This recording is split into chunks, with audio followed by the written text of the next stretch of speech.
Hey guys, listen up. YouTube works with an algorithm. By you liking this video, it says to YouTube, this is an active channel, and it helps keep me full-time on YouTube. So, help me out guys. Like, share, and subscribe.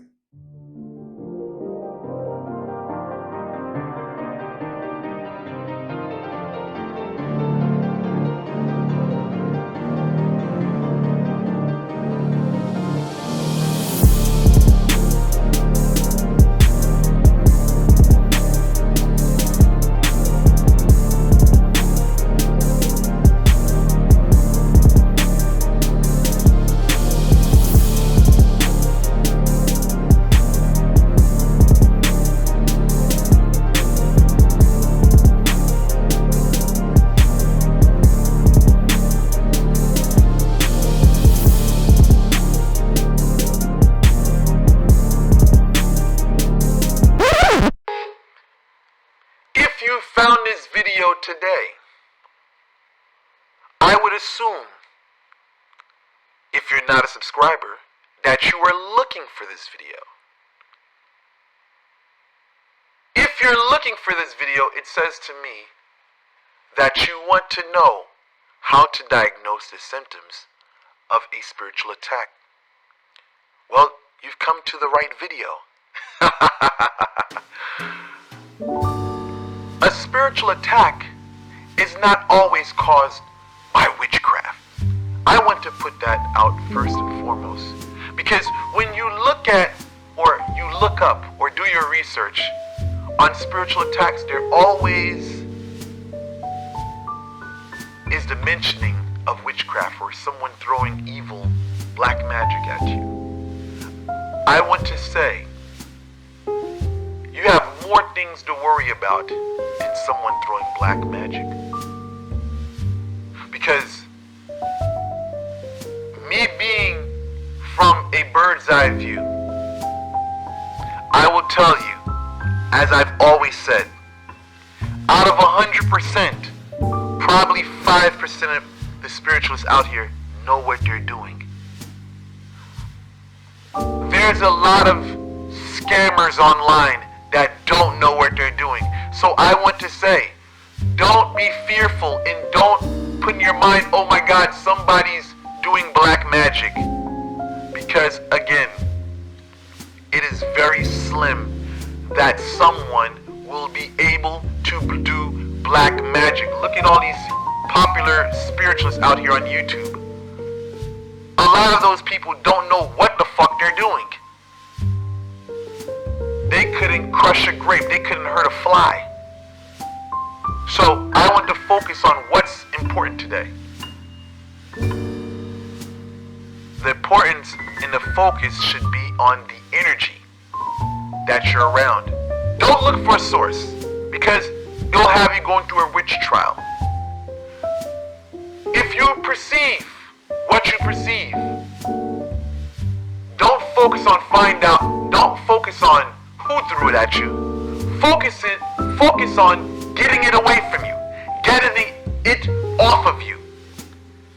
But now, I digress, because I want to get into the source or the origin of what you're feeling. See, within a spiritual attack, there's a couple of things that you'll experience. One can be a grief that comes over you. Another can also be auditory hallucinations. Some can even be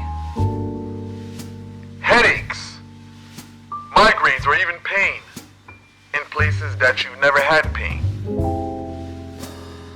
At times you may go out into the world. You may go into a bad environment. You have to understand, there's people, everyone has their personal energy. And their personal energy leaves behind residues. So let's just say you go into Dunkin' Donuts, and there's seats and you can sit inside Dunkin' Donuts. Well, at least before the pandemic, that was the case. But Starbucks, you can go sit in Starbucks. Now, coffee in Starbucks, the seat that you're sitting in, somebody was sitting there prior to you. Do you know what that person was going through prior to you? You don't know. So you sit in the same place that 5 other people sat in. Those 5 other people have their own situations that's going on, and you don't know if those situations are good. So now this person's sitting here, stressed out, they don't know what to do, they're focusing. As this is going on, their energy is bleeding on the seat that they're sitting in. This is why it becomes crucial to a magician to utilize clothes or objects or things which belongs to a person, because their personal energy leaves a residue. So if it's dirty clothes, people use it in sorcery. But I don't want to confuse you for a bit, because I said I don't want to talk too much about that whatsoever. But the point I'm trying to stress is that when you go to places, people leave behind residues of energy. Sometimes your thought patterns may change. See, in the world of depression that comes over a person, there's going to be thoughts that follow. You have to understand these thoughts are not yours. At times, when you go into, let's just say you just came from an immaculate place, everything is clean, now you leave from this environment and now you go to a dirty environment. The people are mean, the people are rude. You feel out of place immediately. But now, when you leave from there, you do not feel the same. So you just came from a positive environment and you just went into a negative environment. Now when you leave that environment, you feel drained, you feel tired, you feel, oh my God, you feel sad, you feel grief, and not only that, you're starting to think these self-doubting, self-defeating thoughts. This is not black magic. This is just being in a negative environment which has a lot of negative vibrations, and these negative vibrations latches onto you. Sometimes this is unwillingly.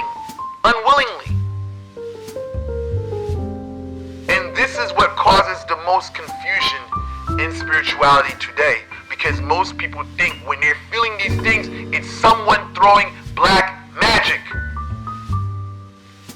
And a lot of spiritualists exploit this ignorance. Spiritualists may say, oh, the reason why you're feeling this way is because, oh my God, somebody threw this at you, this person threw that work at you. Listen. This is where mindfulness comes into play. You have to observe how you feel. Observe. Understand what's yours and what's not yours. You go into a negative environment and you have these evil, wicked thoughts or these evil, wicked feelings. You have to say to yourself, are these my feelings? Are the thoughts that are crossing my mind, do these thoughts belong to me? Is it justified the way that I feel? Because if there is no reason for it, then you have to say to yourself, these do not belong to me. Most people do not know how to segregate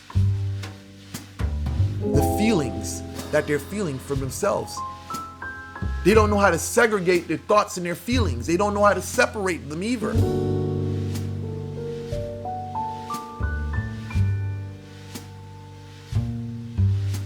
Spiritual attacks can come from various places, not just witchcraft. I'll probably have to make another video for that. But today, I just want to focus on the basics of spiritual attacks because, again, there's many sources, but the most common source of a spiritual attack can be from just going into bad environments. Once you understand that, then you're going to stay away from environments that have negative vibrations.